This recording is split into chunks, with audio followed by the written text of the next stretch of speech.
Well, hello everyone. This is Katie Ilton, and I have my colleague Kevin Rich here with me. And welcome to our June webinar. Kevin is going to give you an update with his encyclopedic knowledge of the False Claims Act. So this is sure to be very informative. So thanks for doing that for us today, Kevin. A few housekeeping items before he starts. If you need to ask questions or have a question for Kevin during the presentation, you should be able to hover over the bottom part of your screen, and there should be a Q&A button that you can click and type in your questions, and Kevin will take them throughout the presentation as it makes sense and leave some time at the end for questions his content didn't necessarily address or follow up. So please feel free to do that. Next month in July, we will have our webinar on July 12th, the second Wednesday, as we typically do. We are going to either be doing a HIPAA enforcement update, or we will be doing a healthcare FAQ grab bag webinar. So if you have strong feelings on hearing either one of those topics, let us know. And of course, we will be, as we always are, tracking any federal law changes on the healthcare front. And if we need to have a webinar yet this summer on what may happen to the Federal Healthcare Act, we will be doing that. So as always, we want to hear your suggestions for improving our webinars and the topics that you want to hear about. So please do fill out the survey at the end as well. And with that, I'll turn it over to Kevin. Thanks, Katie.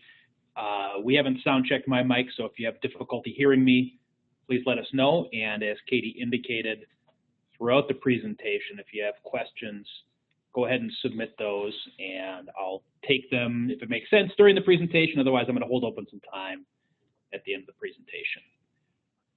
So without further ado, thanks again for joining us.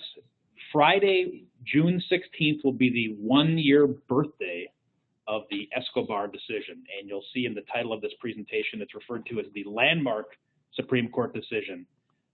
Not quite on par with Brown versus Board of Education or Miranda versus Arizona, but for False Claims Act nerds like myself, it's a pretty big deal and has been a pretty big deal because it laid to rest one of the main areas of dispute in the False Claims Act litigation that had been taking place for some time, and that is whether or not relators and the government can bring claims based on a defendant's implied certification with a regulatory requirement. And the number of cases that proceeded under that theory had been expanding over the years. There'd been a lot of dispute about whether or not it was viable and what kinds of cases were appropriate to bring, and Escobar spoke to some of those issues. So we're going to talk about the Escobar today, and we're also going to talk about what kind of case law has developed in the wake of Escobar and how courts have construed those decisions. So I hope after today's webinar you will be in a suitable mood to celebrate Escobar's first birthday on Friday, and you'll purchase your birthday cake and candle as appropriate. Just so we make sure we're all on the same page, the False Claims Act is a statute that provides that either the government or private citizens on behalf of the government can bring lawsuits against anybody who receives funds from the federal government. It's a fraud statute, so it's more narrowly construed than a breach of contract or other civil action statute, and it has specific pleading requirements that most of the folks on this call are probably familiar with. Essentially, it establishes liability for anybody who knowingly presents or causes to be presented a claim to the government for payment that is fraudulent. It started out in the 1860s during the Civil War. It's called Lincoln's Law because it was originally applied to Civil War contractors who were making faulty muskets and those kinds of items. And it expanded to where we are today with billions of dollars in recovery for the federal government for providers, healthcare providers, medical device companies, pharmaceutical companies, government contractors who simply violate regulations, even though they're providing services that have value. And that's really the subject of the webinar today. So it goes beyond just claims for payment to include grants, subsidies, and situations in which a defendant owes the government money. Those are called reverse false claims. The statute provides really two bases for recovery. The first is what's known as a Presentment Clause, and that provides liability if a defendant knowingly presents a claim for payment to the government that's false. It also provides for liability if a defendant knowingly causes a record or statement to be made, a misrepresentation to the government, that's material to a false or fraudulent claim. And as we will discuss later in the webinar, the materiality requirement of the False Claims Act was really central to the Escobar decision, and much of the case law that has emerged in the wake of Escobar has dealt with the materiality requirements that the courts have imposed based on the statutory language. Materiality has a common definition, and it tracks essentially with the statutory definition of the False Claims Act, and that is the term material under the Act means having a natural tendency to influence or be capable of influencing the payment or receipt of money or property. And the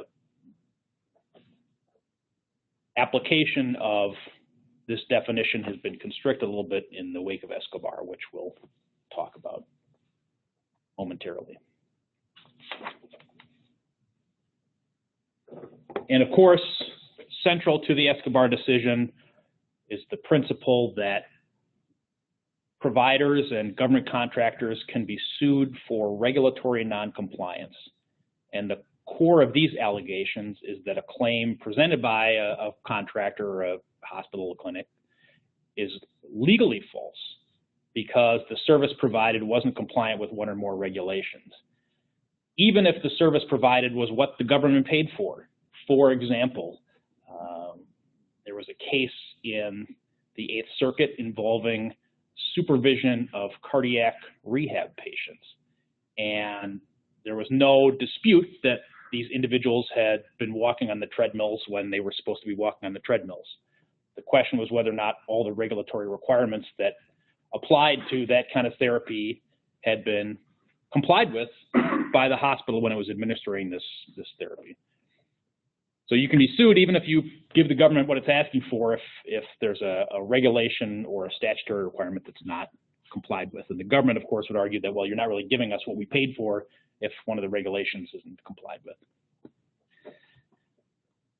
And these are called false certification claims. And there are a couple types of false certification claims that have been brought. They essentially fall within two categories. There's express false certification claims where a defendant has allegedly falsely certified compliance with a particular statute or regulation. For instance, you certify to the government that you've complied with the anti-kickback statute, and it turns out that you haven't complied with the anti-kickback statute. That would be an express false certification of compliance with a particular statute. And what's at the center of Escobar are claims that are known as implied false certification claims. And these arise where payment is conditioned on compliance with the regulation, and a provider or a contractor submits a claim for payment knowing of the non-compliance. Prior to Escobar, courts were split on whether or not this particular regulatory condition of payment that was implicated in an implied false certification claim had to be an express condition of payment. In other words, you've got a regulation that says if you're going to be administering cardiac rehab therapy, and you've got people walking on treadmills, you need to have somebody there to watch them to make sure they don't fall off the treadmill. If the regulation that imposed that requirement said payment of claims for cardiac rehab services are conditioned and on the presence of a supervisor, that would be an express condition of payment. If it didn't contain that express condition of payment language, but simply provided when you're administering cardiac rehab, somebody has to be there to watch to make sure the person doesn't fall off the treadmill. And the court determined that that requirement was material to the government, meaning they wouldn't pay the claim without that kind of supervision being provided. That would be an implied or an implicit condition of payment. So courts were divided when they looked at implied false certification claims about whether or not regulations had to contain express language saying we're not going to pay unless you comply with this regulation, or if you could simply look at the regulation to determine whether or not it was material. And that was something that that was a question that Escobar resolved, as we'll see. The distinction between express conditions of payment and implied conditions of payment was important for defendants because it provided a tool in the circuits where courts required an express condition of payment, a tool for defendants to bring motions to dismiss based on the fact that there was no express language. It was a kind of easy argument to bring, and one that has vanished in the wake of Escobar. So, Escobar. The facts of Escobar are pretty tragic, and it's not surprising that the Supreme Court chose this particular case to decide this issue the way that they did, because it's a pretty compelling set of facts. The relators in the case, and the relator again is the term that's applied to private citizens who bring claims under the False Claims Act on behalf of the United States government. So the relators in the Escobar case were the parents of a teenager who had died after experiencing an adverse reaction to medication that had been prescribed for the teen's bipolar disorder. It was a Medicaid case. The teen was a Medicaid beneficiary. And it turned out that the mental health clinic where the teen had obtained treatment had a staff of folks that, for the most part, were not licensed to provide mental health services or authorized to prescribe medication without supervision. And in fact, the teen was diagnosed with bipolar disorder by a purported psychologist who the parents later learned had received her PhD from an unaccredited internet college, and that the state of Massachusetts had actually denied the licensure application for this person. And the medications that had been prescribed for bipolar disorder by another staff member, that prescribing staff member held herself out as a psychiatrist, but she was actually a nurse who lacked authority to prescribe medication without supervision. The parents also learned that there were 23 members of the clinic staff who lacked license to provide mental health services, but were doing it anyways. So the teen obtained this medication, got the prescription, got the medication, started taking it, had adverse reactions, kept taking it, eventually had a seizure and passed away. So those are the facts of the case.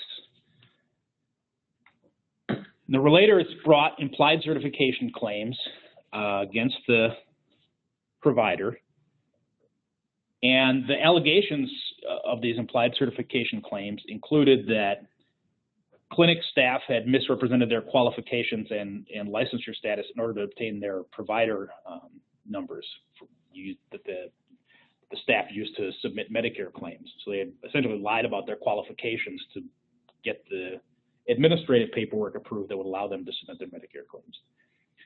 And the allegations also included that the clinic had submitted claims under codes for individual and family therapy to Medicaid, but that the Massachusetts Medicaid statutes and regulations had specific licensing and supervision requirements for mental health clinics that the clinic was clearly not complying with. The district court in the case dismissed the relator's claims on the ground that liability under the False Claims Act only attaches when the regulation is an express condition of payment. And in other words, the implied certification claim couldn't succeed unless the regulations that were being cited by the relators said expressly in the regulation, we're only going to pay these claims if you comply with this particular regulation. That language wasn't in there, and so the district court dismissed the case. The First Circuit reversed the district court's dismissal on the grounds that the relevant regs actually were conditions of payment, and it based its decision on regulations that weren't cited by the plaintiffs of the district court, which was an argument that was raised when the defendant petitioned for cert, and was not addressed by the Supreme Court. The First Circuit also held that you could bring an implied certification claim even if there was no express condition of payment, but that didn't matter because in its interpretation of the relevant regulations, they did contain express conditions of payment or express condition of payment language. So that was the procedural background when the case made its way to the Supreme Court. And the Supreme Court granted cert on the question of whether or not implied certification claims it was a viable theory of recovery under the False Claims Act. It didn't take up the question of whether or not the First Circuit went beyond its authority when it looked at regulations that nobody had cited before the case came to it. In granting cert, the Supreme Court, I think, recognized that there's kind of a multiple split among the circuits on the issue of implied certification, and it was really a patchwork quilt of rules and holdings that applied to folks who were bringing implied certification claims, because some circuits required express conditions of payment. Some circuits recognized that you could bring it even if it's just an implied condition of payment, it's something that's material to the decision, but there's no express statutory or regulatory language that requires compliance before payment. And at least one circuit had refused to recognize the implied certification theory at all. So the court recognized that after years and years of litigation, courts were kind of becoming disconnected from one another in the ways they were analyzing these claims, and it was time to step in and clarify things.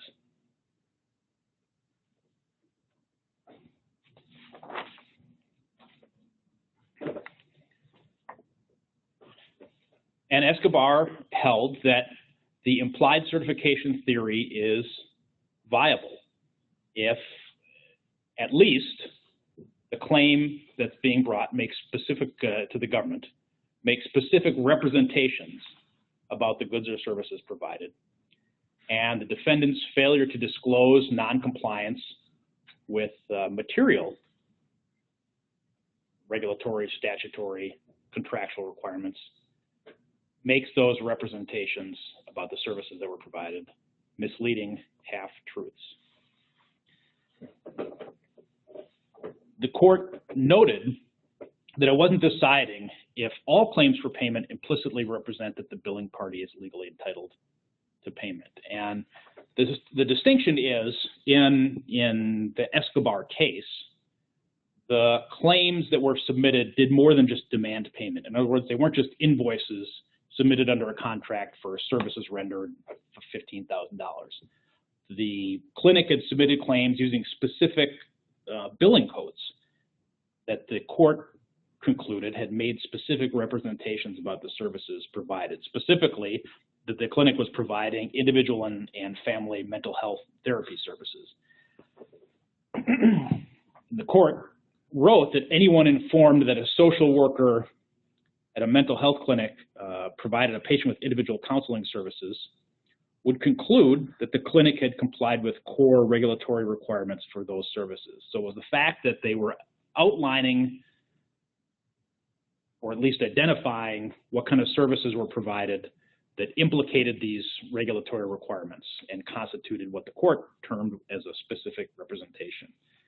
The court also noted that there were specific misrepresentations made by the clinic staff when they obtained their provider numbers, and that those misrepresentations tainted any claims submitted using those numbers.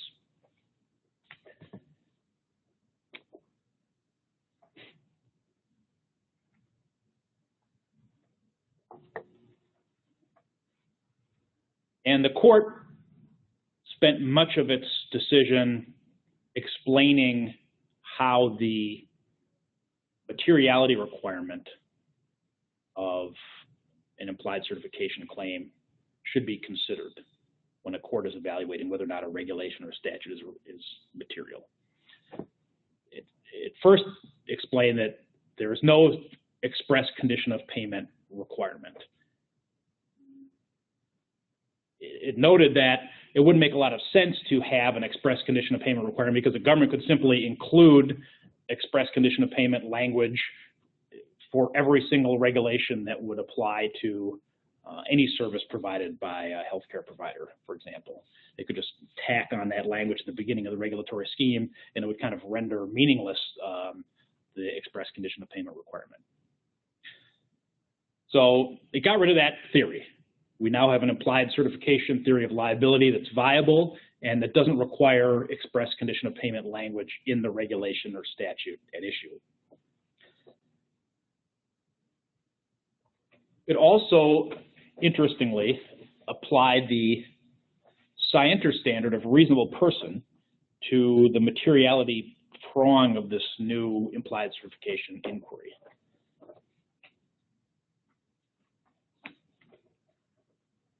And it specifically wrote that a defendant can have actual knowledge that a condition is material without the government expressly calling it a condition of payment, right? So we don't need express condition of payment language in the regulation. A defendant can still know that the regulation is material. And it gives the following example. If the government failed to specify the guns it orders must actually shoot, this is kind of hearkening back to the initial Lincoln Law origination of the False Claims Act, where it was the government was upset with the shoddy quality of the guns being sold to it during the Civil War. The court says, if the government failed to specify that guns it orders must actually shoot, but the defendant knows that the government routinely rescinds contracts if guns do not shoot, the defendant has actual knowledge. So, in other words, a False Claims Act defendant has actual knowledge of the materiality of a regulation if it knows somehow, if you can show knowledge that the company, the provider, is informed that the government will rescind payment or refuse to pay for non-compliant services. And the court also said, because a reasonable person would realize the imperative of a functioning firearm, a defendant's failure to appreciate the materiality of that condition would amount to deliberate ignorance or reckless disregard of the truth or falsity of the information. So the False Claims Act scienter standard is actual knowledge, which encompasses reckless disregard of whether or not the claims you're submitting are false and whether or not it's appropriate for you to be billing the government for the things you're billing it for. And under Escobar, if a reasonable person would recognize that the regulation at issue is material, then the defendant has the necessary scienter, the necessary knowledge to be liable under the False Claims Act, which inspires some questions about what kind of scienter, what kind of knowledge is necessary, how you determine reasonable person. Is it a reasonable, any reasonable individual? A non-professional would know that this particular requirement is material. Is it a doctor, a physician, a nurse? What level of professional knowledge do you need to have to recognize whether or not something's material? Or how do you evaluate whether or not someone should know that a regulation is material? What knowledge base do you impute to the individual whose conduct is at issue, whose knowledge is at issue? This is a question that hasn't really been addressed yet, but I think it's something that's going to come up, especially in the context of the False Claims Act, where knowledge is typically imputed to an organization. So if one individual, one employee, a sales rep knows that some misconduct is occurring, the knowledge of that rep can be combined with the knowledge of other folks in the organization, and together the organization's knowledge for evaluating scienter under a False Claims Act case, everything's combined. It's a theory of constructive knowledge, which inspires the question, does the professional experience and expertise of a person who doesn't know about misconduct, is that knowledge and experience of this unrelated individual imputed to the person who knows about the misconduct, so you can kind of build scienter that way? It's something I think is going to be discussed going forward. Much of the decision, as I indicated, talked about how you evaluate whether or not a regulation is material or a statute is material.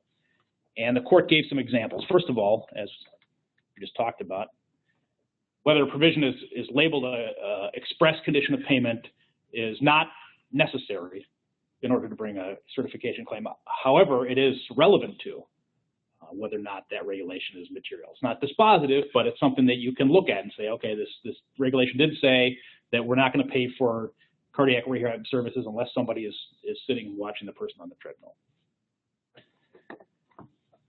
In addition, the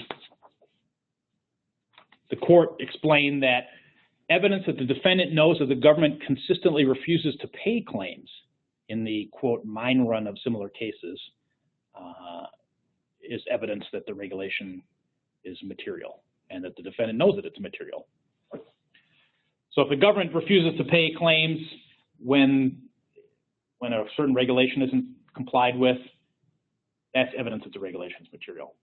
If the government, on the other hand, pays a particular claim in full, a specific claim in full, for instance, the provider has been submitting claims under for cardiac rehab, the government knows that there's nobody sitting there and watching people on the treadmill, but it keeps paying those claims anyways, that provider has strong evidence that the regulation's not material. And in a kind of more attenuated version of that same theory, if the government regularly pays a particular type of claim in full, despite knowing that requirements were violated, and hasn't changed its position about whether or not it's paying those types of claims, if a provider is aware of that kind of information, for instance, if it knows that there have been other situations where other providers have been billing for cardiac rehab, there's nobody watching the treadmills, that's further evidence that the supervision regulation isn't material. And finally, the court in Escobar, I think, recognized that by sanctioning the implied certification theory of liability, it was opening the door to an increase in the number of fraud lawsuits that would be brought under the False Claims Act. And so it included some language that is ammunition for defendants who are fighting against false certification claims. And a couple of those quotes are included on this slide. The first is that the materiality standard that the court articulated in Escobar is demanding, and noted again that the False Claims Act isn't an all-purpose anti-fraud statute or a vehicle for punishing garden variety breaches of contract or regulatory violations. In other words, it has to be something serious. We can't just be allowing lawsuits to move forward in the courts if the regulations and the statutes that are being violated are not very important in the grand scheme of things. And again, another quote from the decision that highlights this principle, and that is that the False Claims Act is not a means of imposing treble damages and other penalties for insignificant regulatory or contractual violations. So even though the court is opening the door to implied certification claims, it is telling courts to be careful when you're scrutinizing these claims to determine if they have merit and if the regulations at issue are really material. So the court resolved whether or not implied certification is viable, and it resolved whether or not you have to have an express condition of payment in a regulation in order to bring a false certification claim. But it left open some questions. The first is whether or not there needs to be a specific misrepresentation about the services provided, or if it can just be an implicit representation. So for instance, in the Escobar case, you've got specific services that the defendant billed for, as opposed to simply submitting an invoice for payment that doesn't explain what was done other than performance under a contract. The second question is whether or not courts will apply the materiality standard outlined in Escobar narrowly or broadly, what factors they're going to place emphasis on, and finally, how scienter will be evaluated, how knowledge will be imputed to an organization in light of this new materiality standard.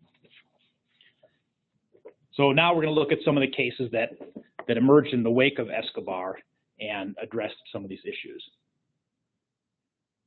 And the first case we're going to look at is the remand of the Escobar case. So the court sent Escobar back down to be evaluated by the First Circuit using this new theory of materiality that it had developed. On remand, the defendant really focused on the fact that, at least according to the defendant's allegations, the government had paid claims despite knowing that there wasn't regulatory noncompliance. And the court rejected that allegation, rejected that defense, noted that the reimbursements that had been cited by the defendant had only dated the filing of the complaint, and the government didn't know the extent of the violations until years after the complaint. So the fact that it continued to pay claims to the defendant after the complaint had been filed wasn't evidence that these regulatory violations were not material. And it also wrote, and this is significant, that mere awareness of allegations concerning noncompliance with regulations is different from knowledge of actual noncompliance. In other words, just because the government was aware there were allegations being made that this clinic was out of compliance with these supervision regulations and continued to pay claims to the clinic wasn't evidence that it disregarded the significance of the regulations at issue or that it thought they weren't material. On the other, quite the opposite, it was essentially rejected as a grounds for demonstrating immateriality of a regulation. And the First Circuit reversed the district court's grant of the motion to dismiss. The case went back down to the First Circuit for further proceedings.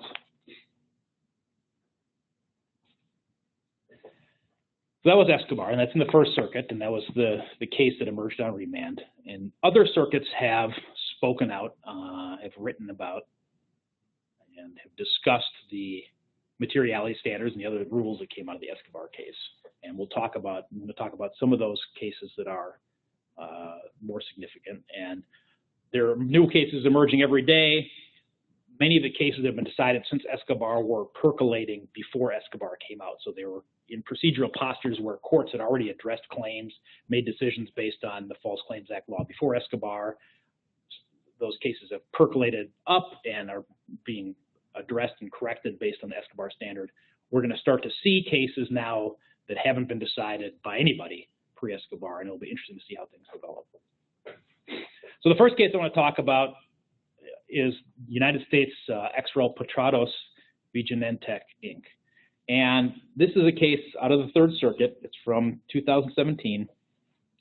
It involved allegations by a relator that the company Genentech had suppressed data about the side effects, adverse side effects of a drug called Avastin.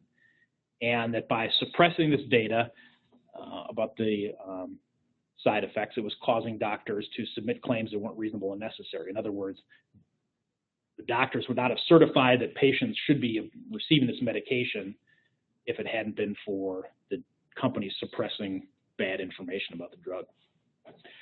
The relator had alleged that the facts kind of sound bad when you first look at the case. The relator had alleged that the data suppression was part of a formal campaign called, quote, optimizing data value. And that's one of those kind of catchphrase corporate programs that gets people into trouble in False Claims Act cases because it sounds like a euphemism for making a lot of money and not worrying about patients.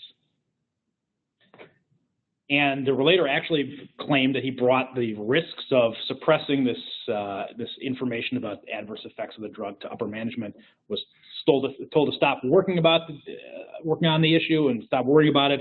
And in fact, his job was actually threatened. That's what he claimed anyways.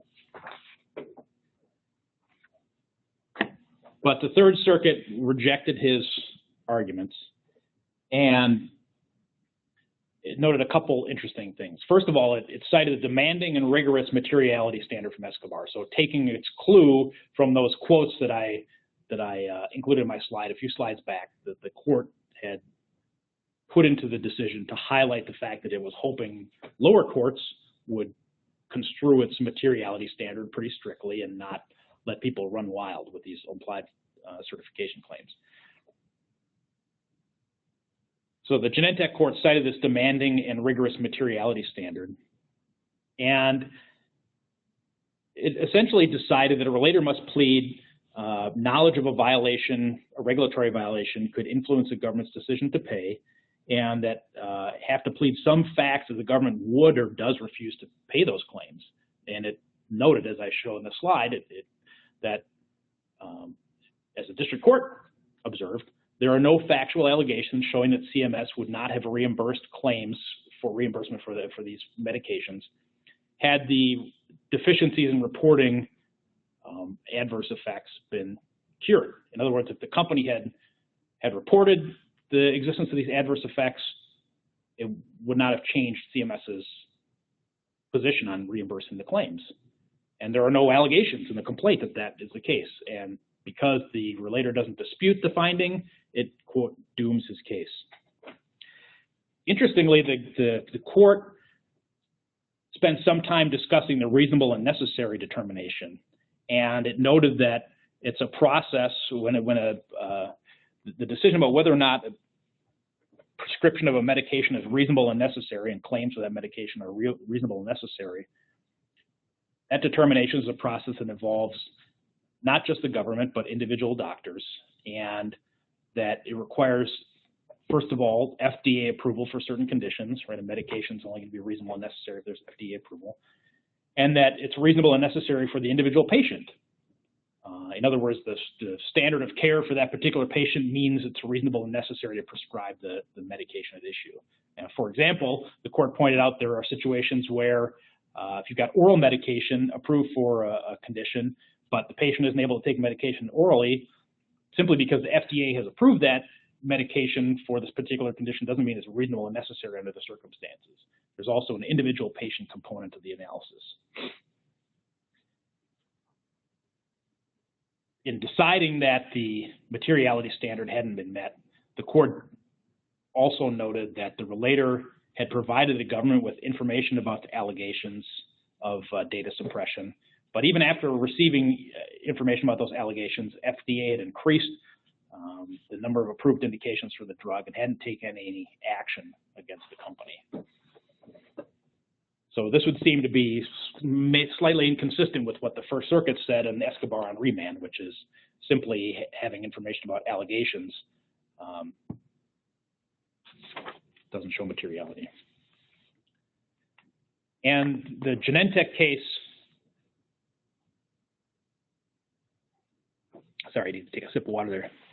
The Genentech case, as I indicated, discussed the issue of fraud via intermediary. In other words, is the materiality of a regulation to an intermediary sufficient to justify bringing a false certification claim? And Genentech said no.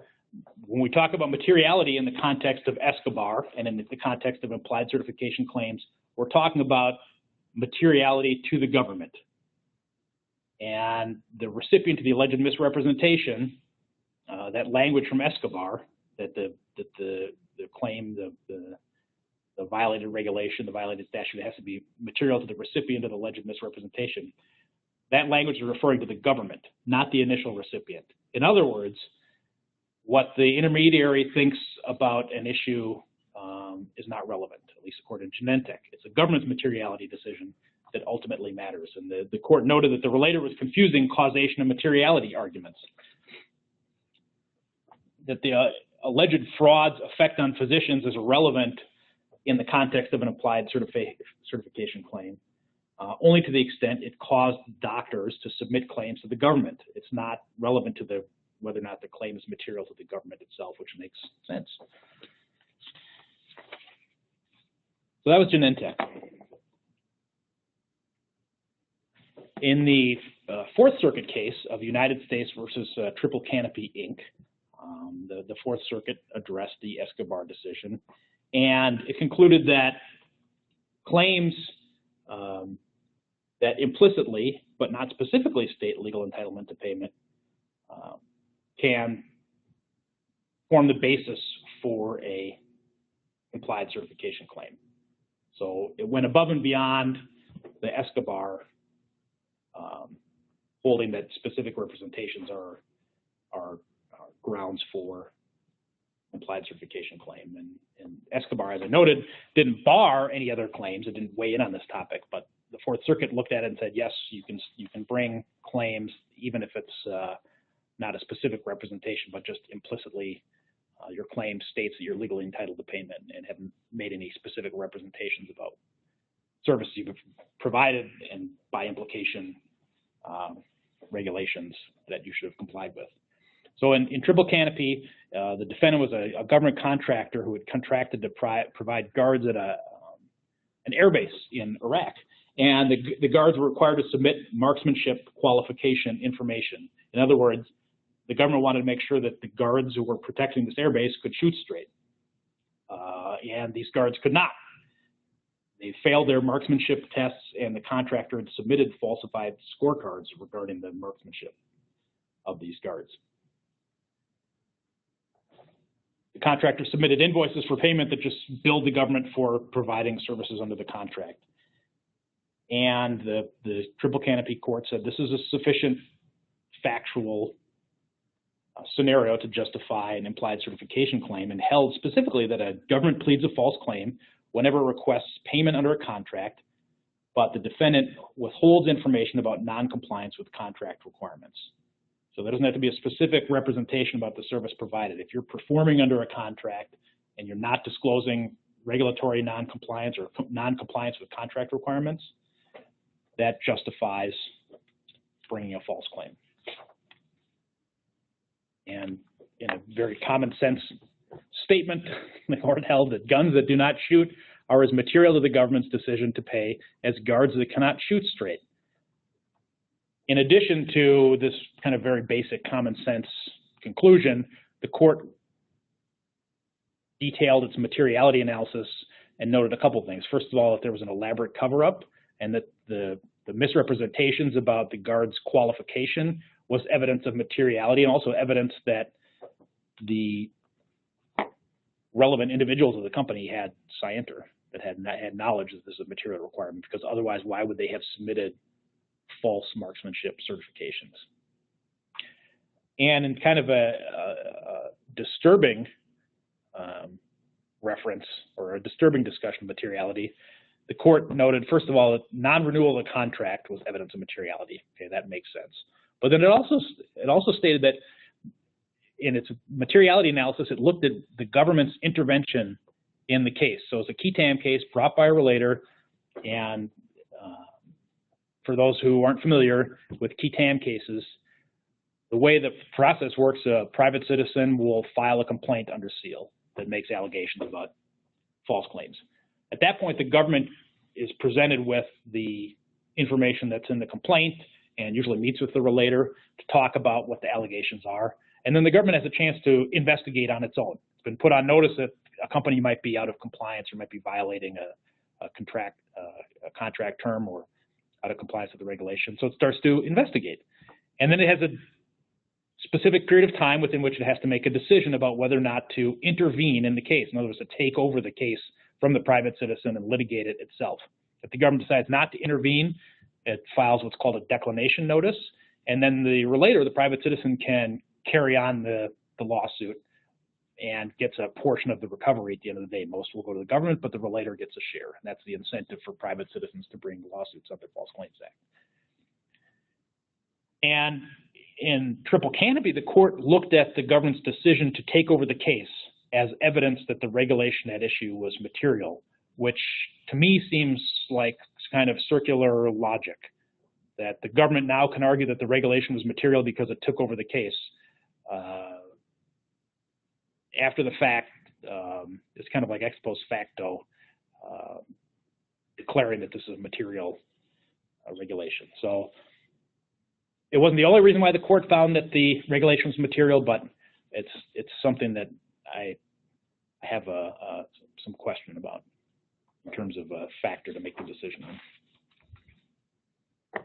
Recently, just a few weeks ago, in the district court in the District of Columbia, the court decided the DynCorp international case and evaluated and discussed Escobar. This is a case where the defendant was a contractor that had provided housing for Iraqi police, and it sought reimbursement for hotel costs that it allegedly knew were overpriced.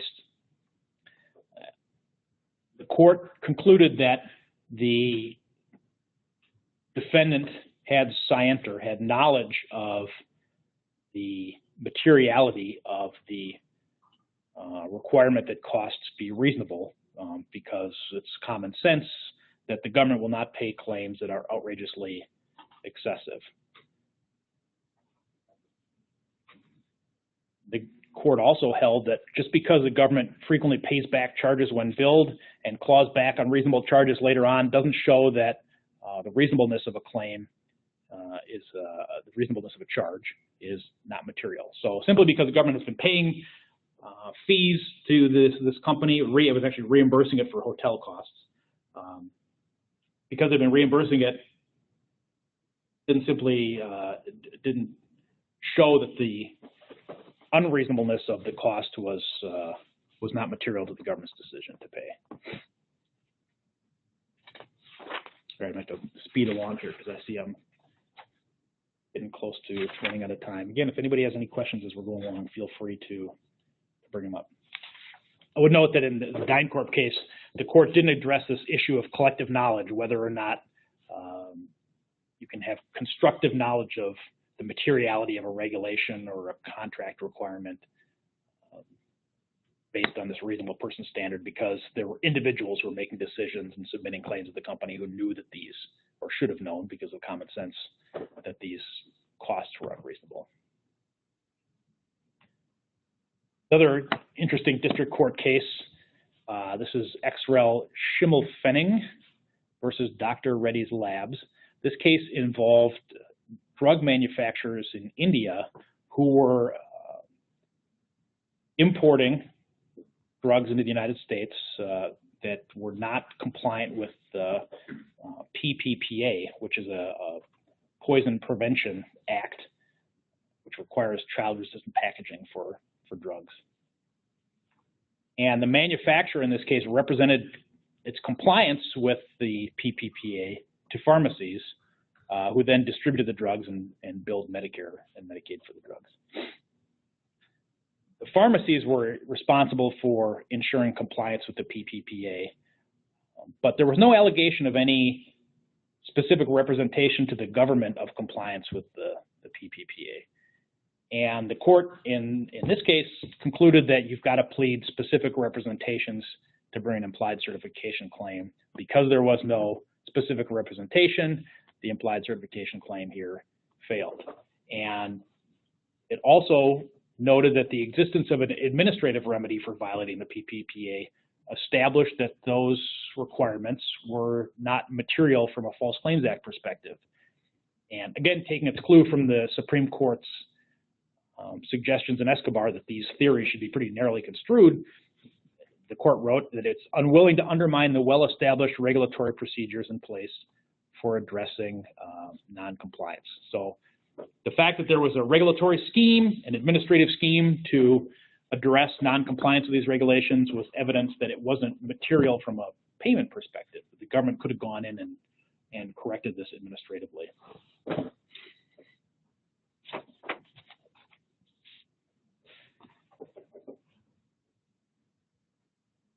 We've had a couple cases in the Eighth Circuit that have addressed Escobar. There was the Olson versus Fairview Health Services case, and that involved a dispute over whether or not a provider qualified for exemption from statutory reduction in Medicaid payments. And the case is dismissed based on a reasonable interpretation of ambiguous statute. We have a case in the Eighth Circuit called Hickson that establishes if you've got a reasonable interpretation of an ambiguous regulation or statute, that's a defense against False Claims Act liability. And that was the grounds for dismissing. And there was not much exploration of Escobar in the Olson case. However, it cited Escobar's cautionary language that the False Claims Act is not an all-purpose anti-fraud statute.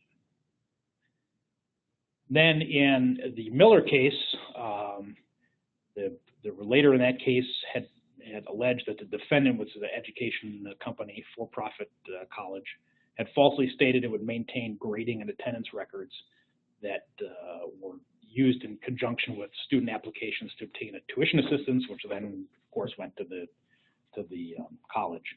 And the Eighth Circuit reversed the grant of summary judgment in that case, and it applied Escobar materiality test to fraudulent inducement claims. In other words, these are claims that, that this college had induced the government to entering into agreement to provide tuition assistance to its students by fraudulently representing that it would do certain things in the future.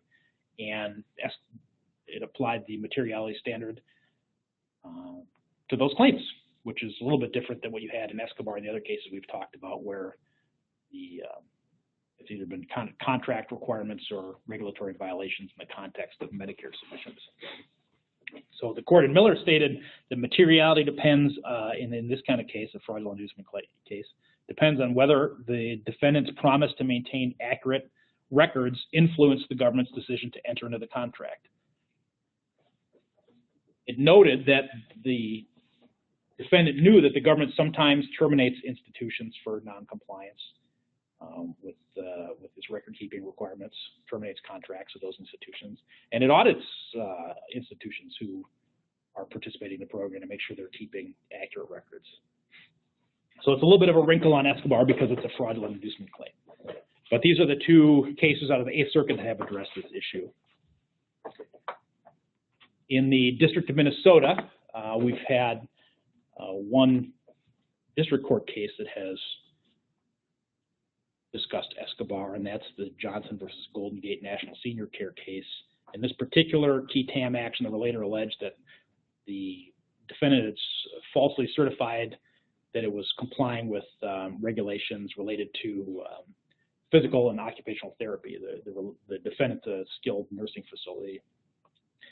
And the court listened to the arguments from both sides on a summary judgment motion regarding whether or not these regulations were material, and it determined that with regard to the materiality, there were a whole slew of different regulatory noncompliance theories that had been pled by the relators, and the court held that with regard to all of them,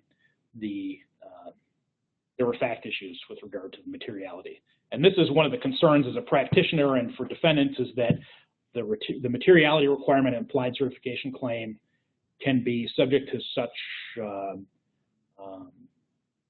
can be subjected to factual disputes, and for that reason, it'll be harder to get out of implied certification claims that don't have merit at early stages in the litigation process, because the relator, the plaintiff, can simply allege that there are factual disputes about whether or not the regulation was material. And there's a whole universe of information that they could draw from and point to under the Escobar decision to try and gin up issues of material fact.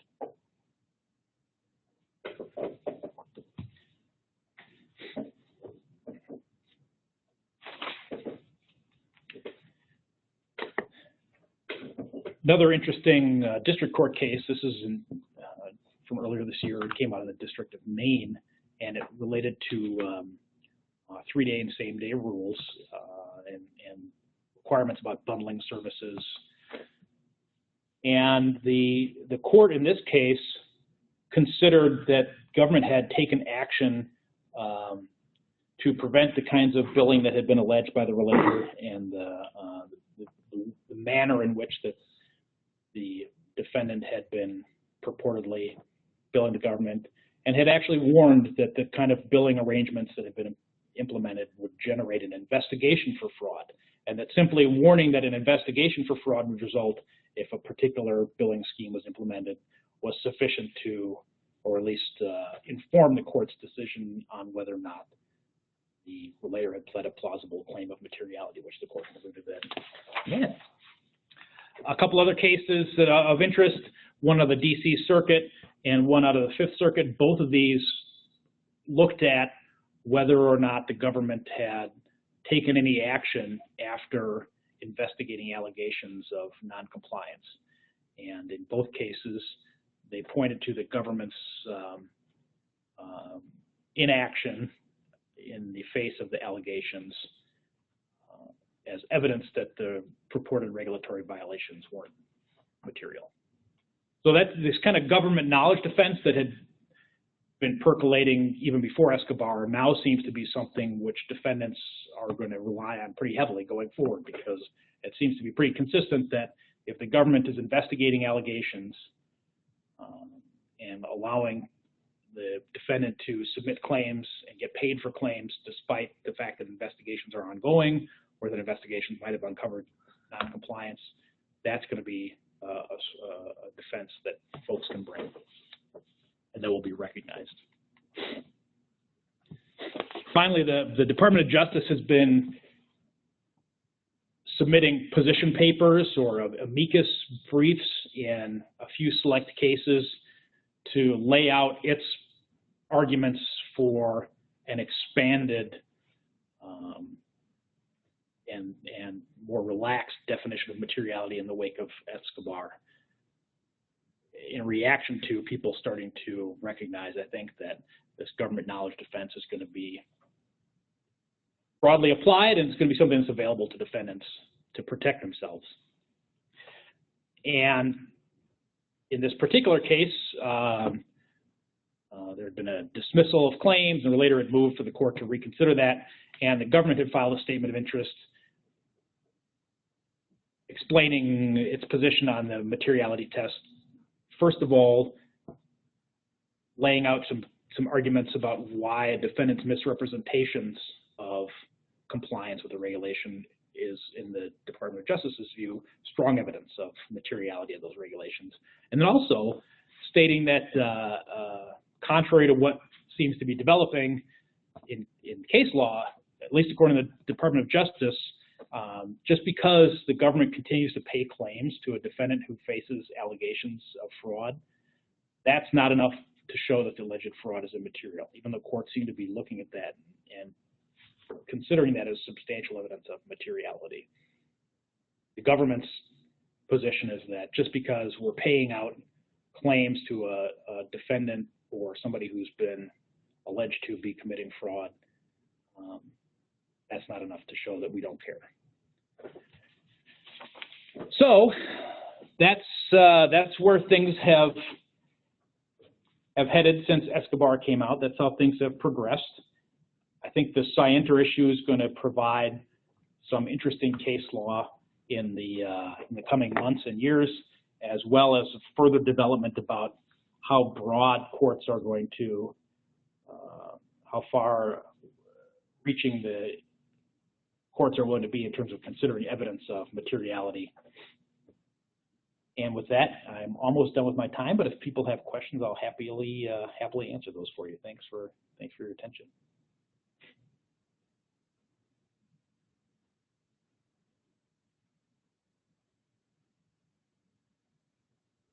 Apparently, I have been so thorough and informative that all your questions have been answered by my presentation.